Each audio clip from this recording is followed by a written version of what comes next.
Welcome back to another episode of the Startup Therapy Podcast. This is Ryan Rutan, joined as always by my friend, the founder and CEO of startups.com, Wil Schroter.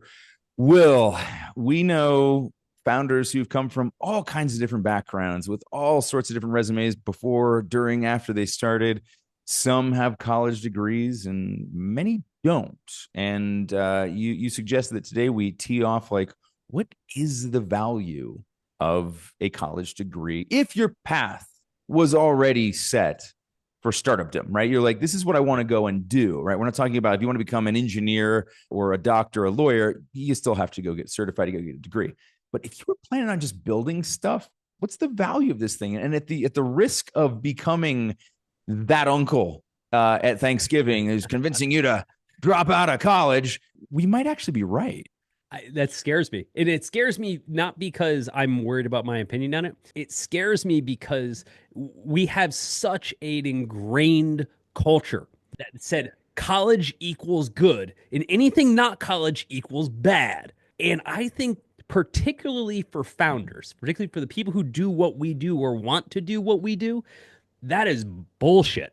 Yeah. Now, this isn't me knocking college. I have nothing against college, right? No. Like, this is saying, hey, for what we do, specifically being founders, I'm not convinced that college is a given, right? No. In fact, if anything, I think college for many people is a step backward. Let me tee this up. Recently, last week, a buddy of mine who's done phenomenally well, has made over $100 million, asks me if I'll sit down with his kid to just graduate high school to talk about a new business he wants to start. And he says to me, he said, hey, Wil, just want to point out that my son isn't going to college. Instead, he's going to start his company. Now, of course, he's telling me, Ryan, like, and I'm like, that's music to my ears, right? But the way he said it, and I think this is important to open up with, the way he said it was almost like, I don't know if you can say something pre-defensively, like expecting a different response.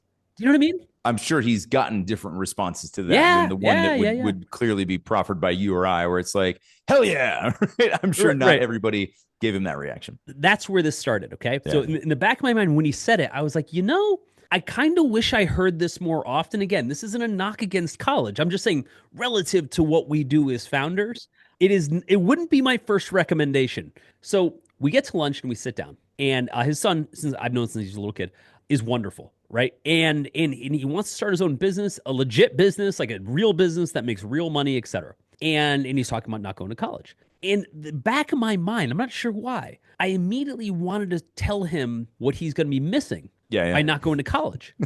But that's where this whole thing started. I started doing the math in my head, and I'm like, I can't come up with a single reason to tell him to go to college. And then I think of it in terms of this, Ryan, how different that is than what we grew up with. This is like the first time where that is like a very legit argument. You know what I mean? Yeah, man. Well, it comes from a lot of things. I think that was like, if I look at my mom's generation and really more so my grandmother's generation, who were some of the first to really start going to university, and I'm going to say en masse, but lots more people. Yeah. But they also, that generation really, really worked their tails off to be able to provide that for their kids, which is like my parents' generation, right? Right. So they worked super hard. And then so there was this sense of like, this was hard work, but it would compound and great things would happen. And at some point they were, right? Because they were still in the vast minority. By the time everybody had one, it became a little bit less important. But I think we have this like generational expectation that's been passed on. Great grandma worked really hard to pay for this for grandma. I'm talking about my kids now as I'm explaining them. Great grandma worked really hard to pay for this for grandma. And then grandma was so appreciative of it that she had this, that she felt like she had to provide it for me without even thinking about whether it mattered. And now I have to question whether this has any value for you, little friend, whatsoever or not. Because at this point, like with the stats on this stuff, man, like 25% of people actually work in their field of study. So you're essentially paying for a really, really expensive networking event, right? A $200K plus network. It may be even not a good one, right? Yeah, not even a particularly good one, right? You and I went to the same college at Ohio State, right? This is going to offend so many people, particularly people that went to Ohio State. When I went there, around the time that you went there, like in the early 90s, it was the equivalent of 13th grade. Like there was nothing special about it. I love Ohio State. This isn't me knocking, but also I'm not going to oversell it just because I happen to attend college there, right? Like it was a giant high school. I learned nothing and met no one that I could not have met anywhere else. Correct. Like literally anywhere else, right? And I think about that it'd be different if you and I went to Stanford, okay? That is not the same answer. If you can get into Stanford, dude, go to Stanford, okay? because you're going to be forced into a room of the highest achieving people on the planet. And if you can find any way to do that, whether that's through Stanford or through your dad's wealth management retreat, go do that. Go do it. Yeah. Short of that, right? Not quite the same thing. It's funny. I go back to those experiences, and in my case, the things that I took away from it were definitely not the education. Right? There were some people that I met that were important. Definitely changed my path in life. Not necessarily for the reasons you might think. Like one of them just happened to be a good buddy that led me to Cyprus, which is where I met my wife, and then whole family resulted from that. So yes, some very important things happened there. That, as you said, could have just as easily happened anywhere else, right? It could have been a coworker, random particle collision, and nothing more. It could have been a roommate. It could have been a coworker. Like that's exactly it. It's bananas because what we do is we create this single path scenario that said the only reason you were able to do this thing, whatever, meet these people is because you went to this place. Now, pause there for a second. That would be like you're saying that if I didn't go to college, I would just sit home in a bubble boy bubble for 5 years straight and not interact with any other humans. Careful, you're going to piss off all of Gen Z if you're not real careful here, Will. Okay, that's real careful. Happen. But so let's zoom out for a second because I really want to unpack this one, not just for us as parents, right, and who've been through this, but really for the benefit of founders. Yes. And for the benefit of aspiring founders who maybe are sitting on this decision right now, or parents who are kind of like, my friend that I was at lunch with, and are like, I'm having a harder and harder time saying you have to go to college, particularly for a founder, without anything to back it up. And before we get into it, and for people that are, ready to break out the pitchforks, we're not talking about doctors. We're not talking about middle managers. We're not talking about people that want to become historians, right? So for all of you, go to college, right, and enjoy it. We're talking specifically about the value of if you want to become a founder, if that is your vocation of what you want to do, is college the best path? And by the way, if you came out with a pitchfork, get your ass back in the barn and shovel some shit and let us tell you about what the future looks like, okay? I'd be terrified. So first off, let's go through the obvious things, right? Yeah. Let's talk about the economics. The economics of current education, okay? Yep. So if we're talking about just the degree, okay, this is crazy. Just the degree, not the room and board and everything else that comes with it. Average in-state degree, 4 years, it's really 5 years, is $100,000, right? So that is $100,000 of real investment for an in-state school. In-state, state-funded school. Correct, right? Heavily subsidized. Yep. If you go to the not subsidized version, you go to a private university, $220,000. Again, that is before all the other requisite costs. We don't need to tell anybody that student loans are crushing everybody and they're overwhelming, et cetera. But Ryan, you and I both as parents ran a little math recently. We sure did. That napkin got a lot longer than I expected. As to how much it costs, write that check for your kids versus what you could have otherwise done for them with that money. Yeah. What math at a high level did you run? So look, it was just the compounding over time, like even just starting with something as simple and basic as that, which isn't all that there is to be said for that, right? Because there's also the time opportunity cost. But just purely on the financial side, if you look at what you could do with that same amount of money, and you and I were taking this all the way back down to where our kids are now, which is in grade school, where we're paying to send them to private schools, that stuff compounds. And you add that to the university cost, all of a sudden, we're looking at millions of dollars and a cash flow of $5,000 to $10,000 in an annuity for their entire life if they forego these amazing experiences of private school in the 13th grade, right? It's like, it's hard to ignore. It's hard to ignore.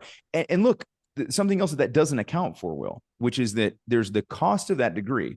You said you weren't including the cost of things like room and board, but the vast majority of people are financing this stuff.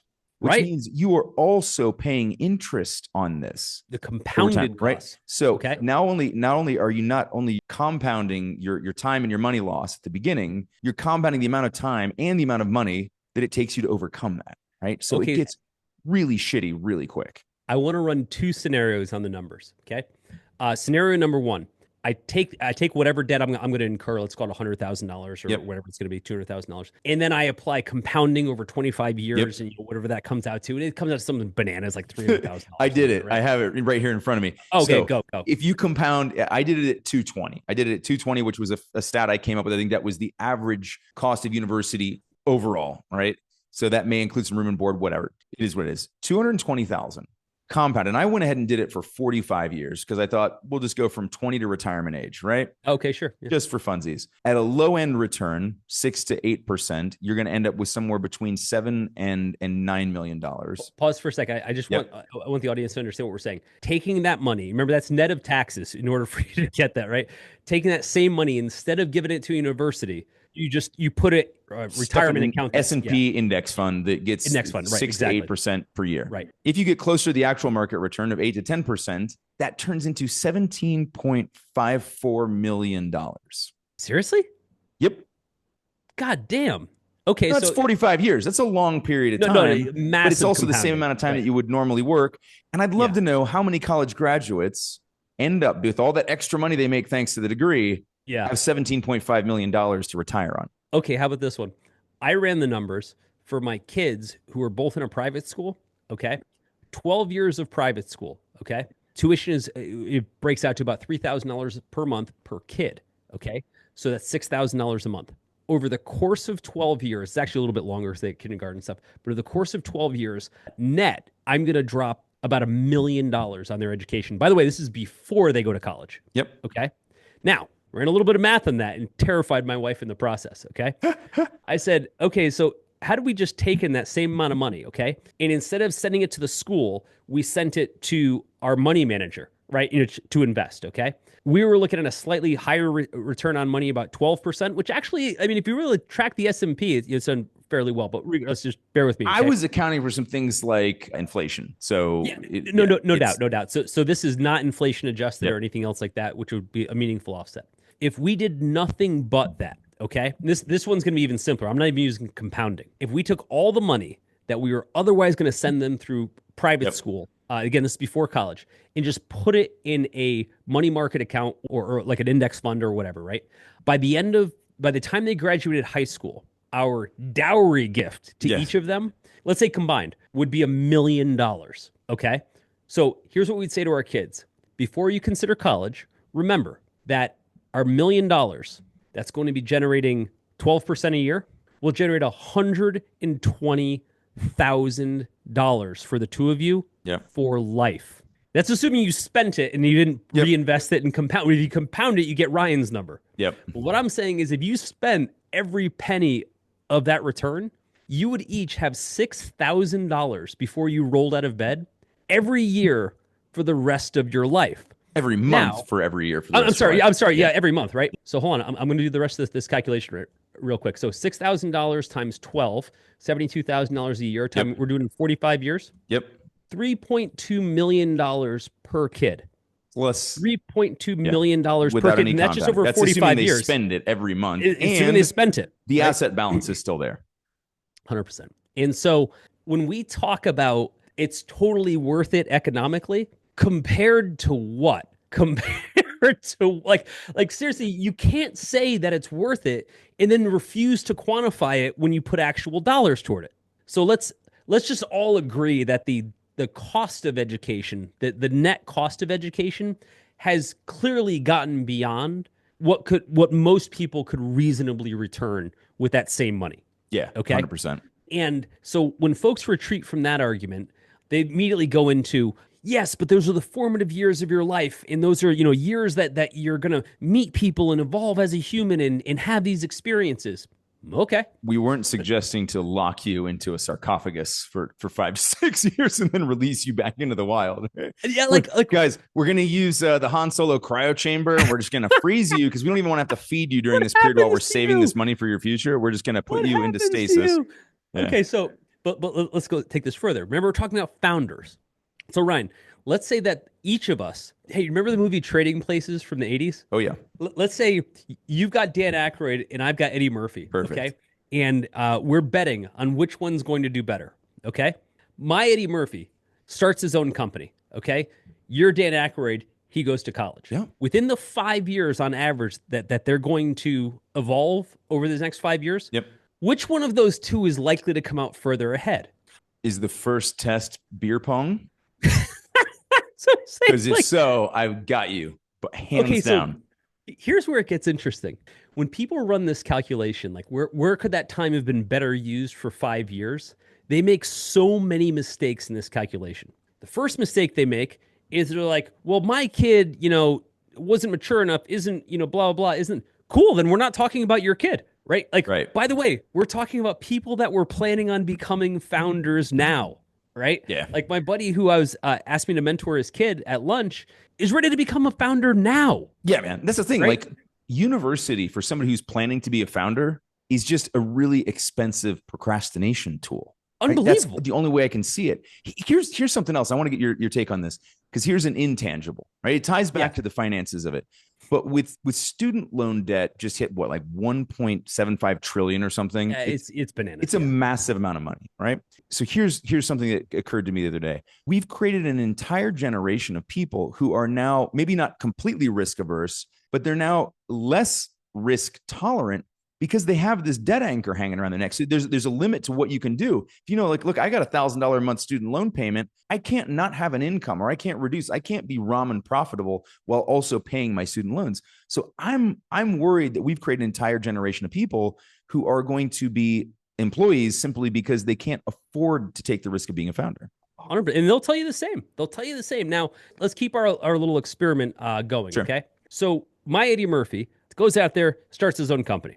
Okay. Now, a couple interesting things happen in that time. I'm going to use one scenario where he's actually not successful. Okay. In other words, like most founders, he starts something, it doesn't work out, tries another thing, doesn't work out, tries another thing, doesn't work out. Yeah. Okay. Which, by the way, you could do in that same period of time. You could fail 3 startups in the same amount of time it takes and still be ahead financially, probably. Let me lay out a couple different things. The first massive miss that people make when they try to use this argument at 18 to 23, again, we're using a 5-year window for college. At 18 to 23, you have by far the most fungible years of your life. Yeah. Okay. As evidenced by people going to college. Yep. In other words, if my Eddie Murphy were to swing for the fences and absolutely miss, it doesn't matter. Ryan, how many times in life are you allowed to just go for it, right?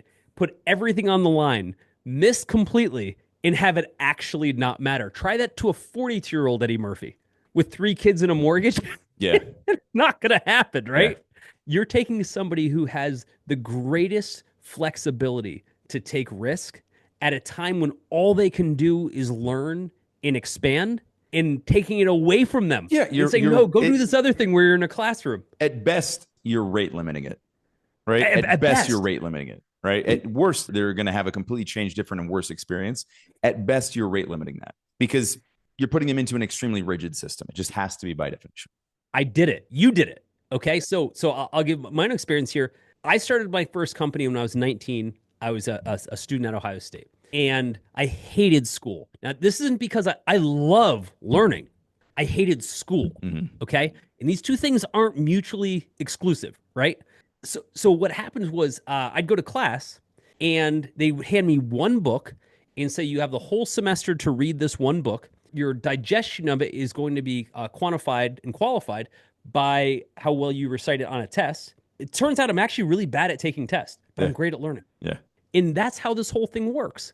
And I remember I got through like the first semester and I was like dumbfounded. I was like, why am I paying? This is what I'm paying for. Yeah, to tell me to read a book? What? And then try to trick me. No. Read a book, and then we're gonna try to trick you. That's the game, right? I was like, oh, but we also have classes. We have classes where we'll sit and lecture to you, where you tell me exactly what I just read in the book. I'm simplifying, and not every class and every university and every teacher works there, but it's pretty much my experience. Okay.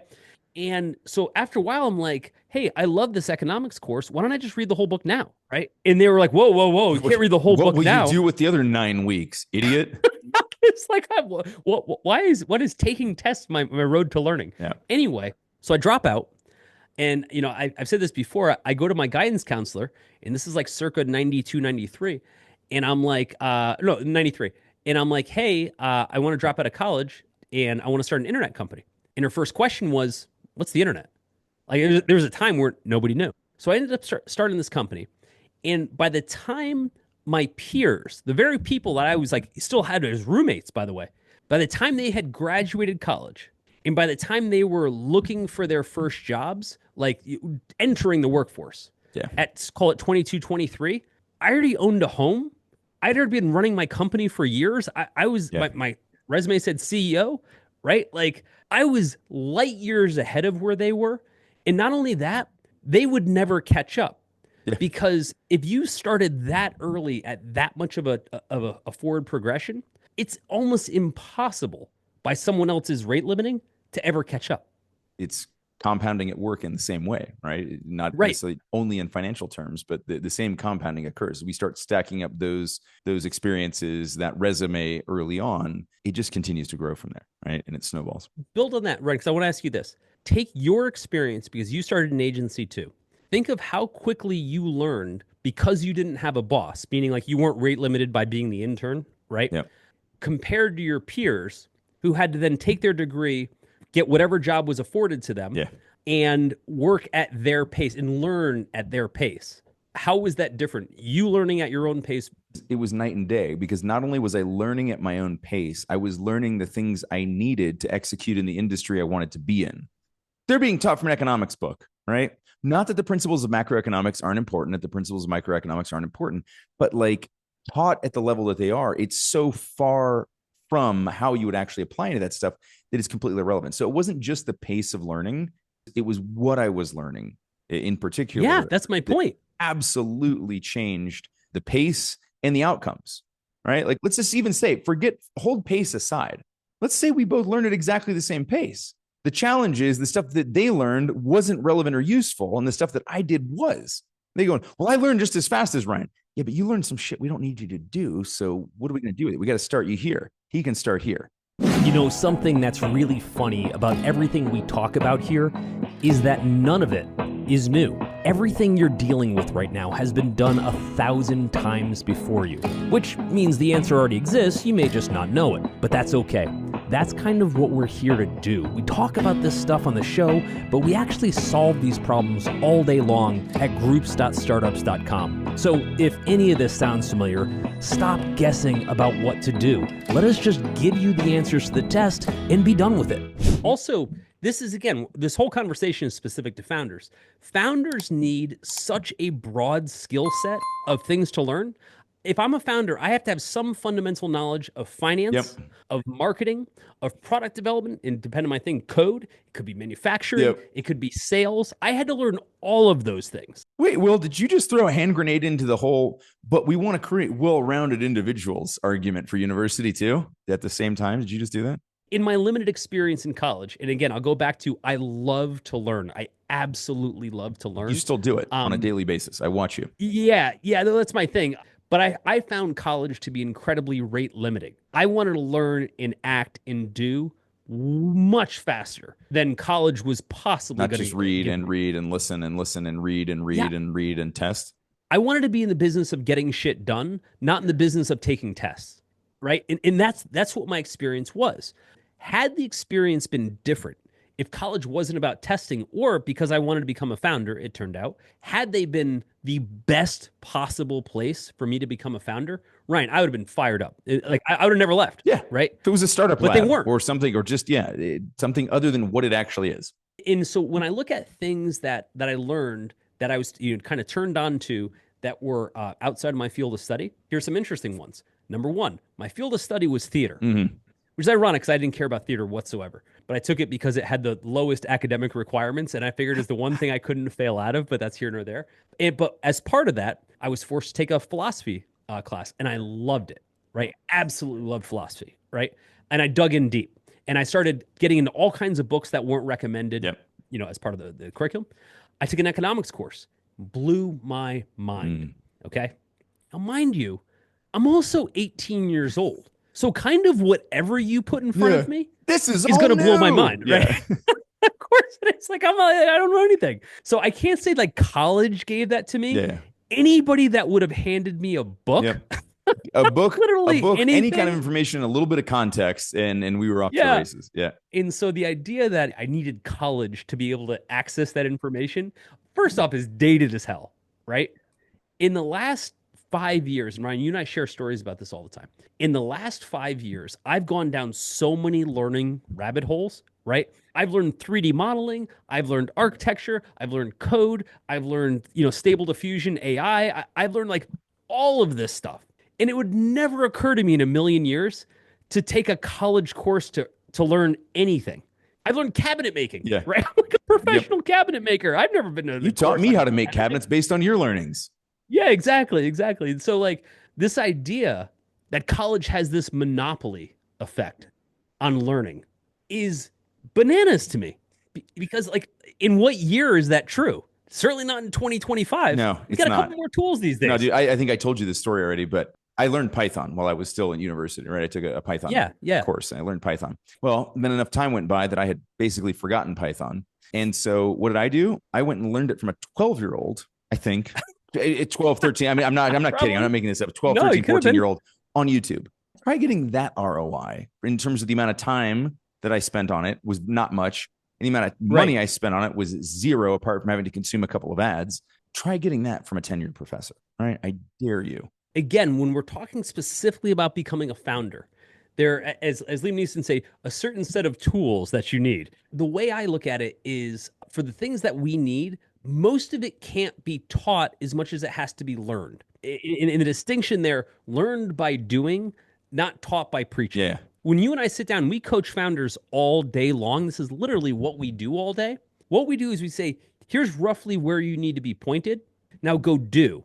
And that way you'll learn. And I've never seen it done otherwise. I've never been able to like teach it to you so you didn't have to learn it in the case of being a founder. Look, I think by the time we try to encapsulate enough knowledge that it is even worth teaching in that traditional sense, the half-life of what we learn in college now is shrinking faster than the time it takes to graduate. That's part of the problem. It's expired before you get to use it. Yeah, we get into this whole thing where like in the whole time that we've hired people, and in my 31-year career, I've hired thousands of people. I have never, ever heard one person in a meeting say, oh, you know what? Here's the answer. I learned this in college. Unless it was like the most bizarre like one-off thing that like had nothing to do with what we were talking about. And again, if you say, well, hold on. Again, these are all the arguments. College isn't a trade school. Okay, then if you want to learn a trade, don't go there. Like if your trade is being a founder, then that's not the right fit for you. I feel like this idea of saying college might be the wrong fit has become this taboo thing that we're not allowed to say out loud. Why is it still a taboo? All right. Like, why would parents rather their kid get a philosophy degree than attempt starting $1 million business?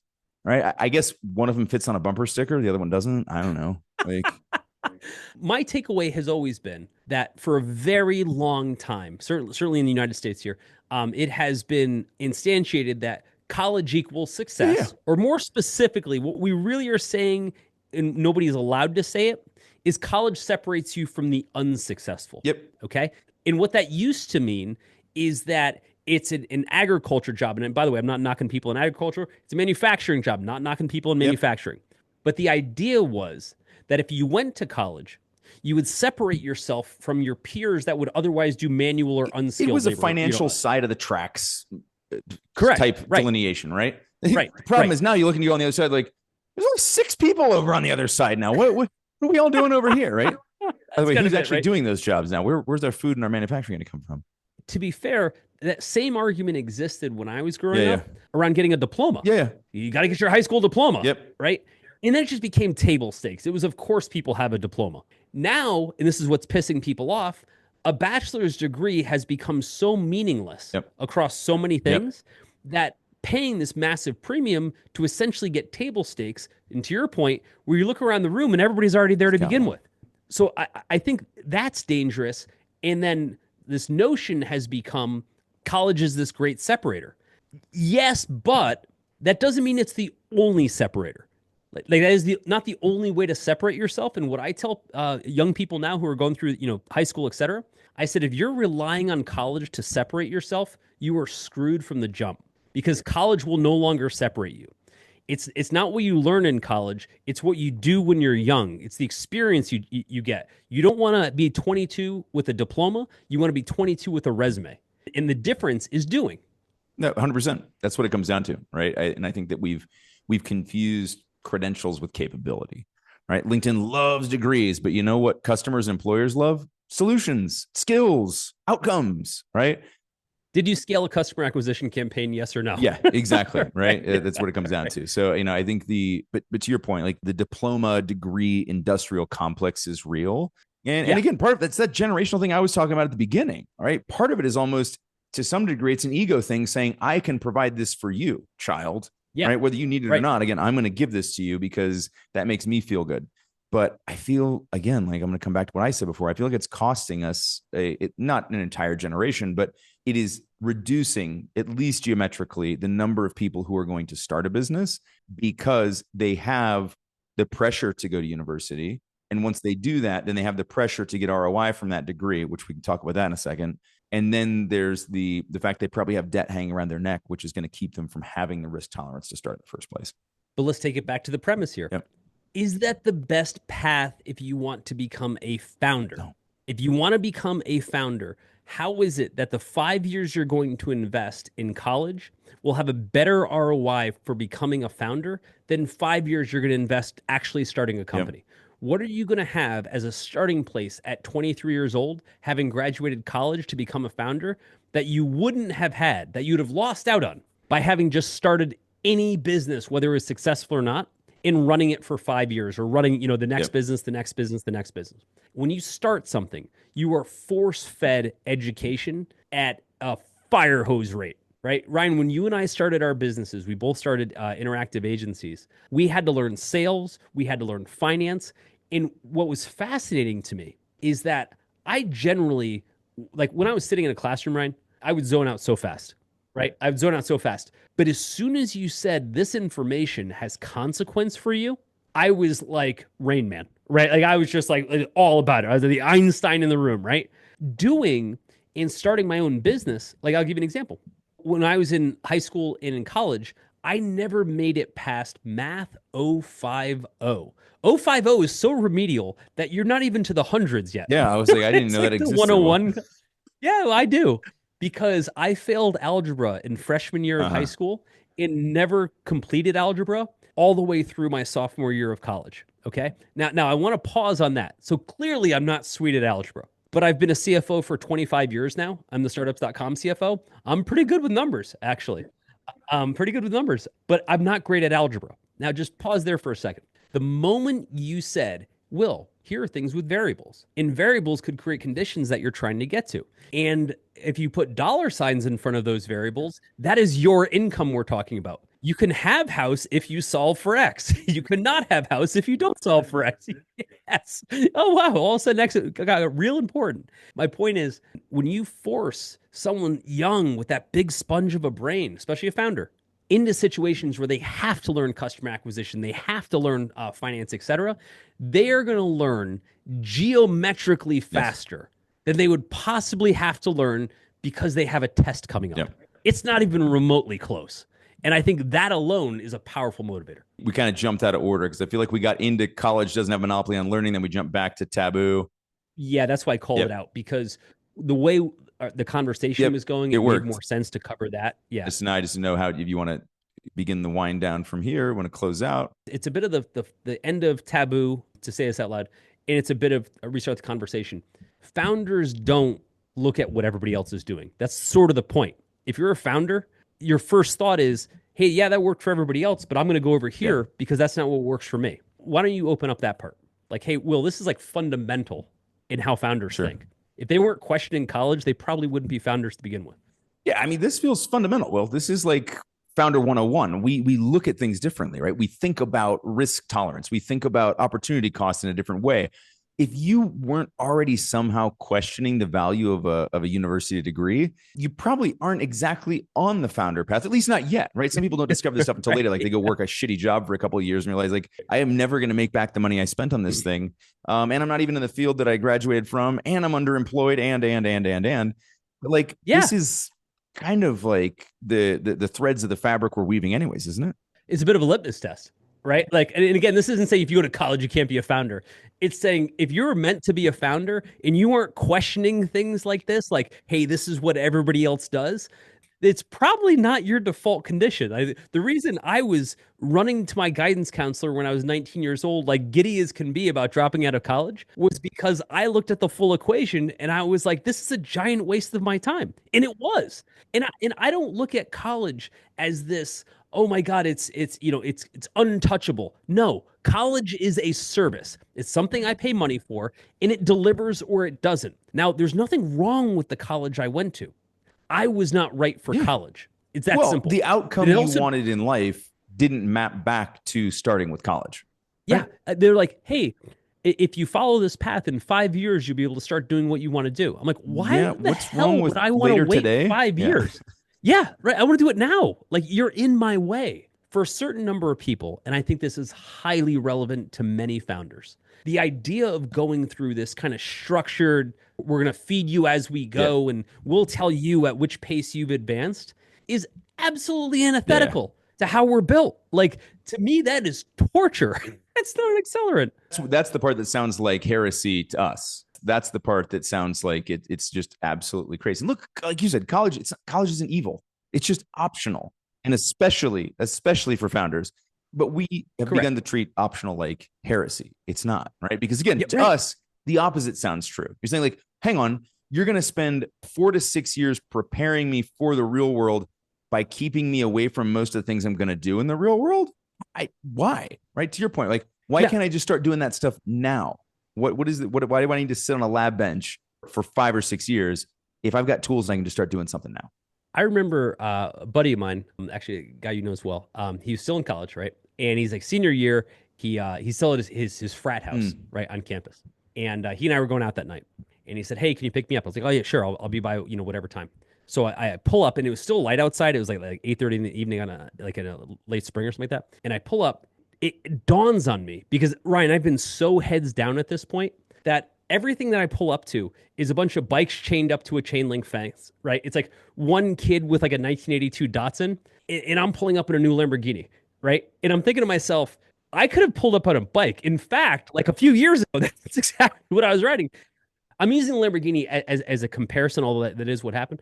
But I'm using that as an example, like as a comparison for me to say, what did I just give up? Now, a lot of people will jump on that and say, well, yeah, well, maybe things went well for you, but they didn't go well for... yeah, I'm saying it doesn't have to be that outcome. It could have been anything else. It could have been something as simple as, I have income and my friends don't even have a job yet. That justifies it for me, right? But I thought about, had I stayed on that path as a founder, how much I would have given up. How much I would have given up. And by the way, back then, it was heresy to say I'm dropping out of college. My grandmother cried when she heard I dropped out of college. I'll never forget. She was so disappointed in me. She was like, "You're the first person in the family, that's gone to college." And I'm the first person to drop out too. And like, I was thinking like how bad I felt, where I should have been proud. Yeah. I was made to feel shitty about it. And I think that's a loss. I mean, like if your kiddos now were to say, "Hey Dad, I don't want to go to college, but I want to be a founder," I could see, you supporting that. But if they said, "I don't want to go to college because I just don't think it's worth it and it's not something I want to pursue," what would be your response to that? I would want to understand more about why. So I think that's the interesting thing about, your grandmother, anybody questioning this whole notion of like you were, you felt sad and shamed instead of feeling happy with the decision. And the reality is like you decided to go to university extremely arbitrarily, right? Because there was a very, very vague promise of better on other side than just that, right? But lots of cost up front, lots of time up front, all that stuff. Whereas the other path, you had objectively chosen at that point. You were very sure and clear. You had already started the company. You were already doing something. It wasn't like you were like, "Hey, I'm going to quit so I can do this." You're like, "I'm already doing this. I need to quit." Yep. And so I think that would be my not pushback necessarily, but that's what I would encourage them to explore is like, okay, I understand you don't want to do this and you don't think it's worth it. What do you think is more worth it? I want to know what the alternative is. Don't tell me you're not doing this. Tell me what you are doing, right? I am not pursuing university. Cool. What are you pursuing? As long as you're pursuing something, great, right? And even if that's, look, I want to find out what happens if I just surf for the next 5 years because here's the plan I have on the other side of that. Okay, cool. Let's talk about that. Like I don't have a rigid sense for what I think they need or want to do, as long as I feel like they have given the exploration the amount of time that it's due, and that they're basing it on something, at least doesn't have to be fully objective, can be some subjectivity to it, but it's not just arbitrary. Like, well, college sounds lame, I don't want to do it. Okay, cool. You still got 24 hours to feel like everybody else. So what are you going to do with it? I think for a lot of people, this idea that college equals success, in some cases may have some truth to it. It may have it, right? But I think this idea for sure. That I think it's diminishing. Yeah, and I think for some people, to your point, it still absolutely will. Yes. Figuring out who those people are is the challenge at this point. My daughter wants to become a cardiologist. I'm pretty sure she shouldn't just go around on her own, learn off YouTube, and try some test heart transplants in order to be like. In order probably to learn, a market, man. There's probably a market. Like, look, I can't afford a real heart surgeon. How many YouTube videos that you watched? Right. So yes, again, an academic pursuit might make sense. However, I will say this. I think we have to restart this conversation. Yeah. I think for all of us, it's particularly for founders, we can't keep saying college is the only answer. I think the new path for kids coming out of high school, looking at college, we have to say, if you want to be a founder, and these are the things you want to accomplish, and these are the things you need to learn, what are your different paths to doing it? And where does college rank on its own merits, not based on some myth that we've created over the years? On its own merits, on its own cost, is it the number one place that you can invest your time, which is the most important thing, your attention, as well as your money? And if it's not, college goes out. And you know what you do? You start your own company like we all do. Overthinking your startup because you're going it alone? You don't have to, and honestly, you shouldn't, because instead, you can learn directly from peers who've been in your shoes. Connect with bootstrapped founders and the advisors helping them win in the Startups.com community. Check out the Startups.com community at www.startups.com to see if it's for you. Could be just the thing you need. I hope to see you inside.